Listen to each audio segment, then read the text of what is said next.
நீ ஊழியத்திற்கு அழைக்கப்பட்ட பிள்ளை தானே, உன் மேல அழைப்பு இருக்குன்னு எத்தனை பேர் மூலமாய் உனக்கு தீர்க்கமாய் பேசின.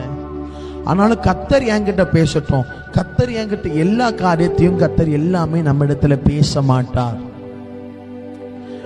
பவுல் கேட்கிறார், நான் என்ன செய்ய சித்தமா இருக்கு, போ அந்த வீட்டுல போய் இரு, உபவாசம் பண்ணு, ஒருத்தன் வருவான் உன் தலைமையில கை வைப்பான், நீ அபிஷேகத்தை பெறுவ, போ. எல்லாத்தையும் சொல்ல மாட்டார். ஒரு அழைப்பு உங்க மேல இருக்கிறது வருகிறதா, ஓடி வந்துருங்க, ஆண்டவர் நடத்துவார். கீழ்ப்படிங்க, ஆண்டவர் உங்களுக்கு முன்னே செல்கிறார். பயப்படாதீங்க அம்மா, பயப்படாத தங்கச்சி. உன் வாழ்க்கை எப்படி இருக்கும்?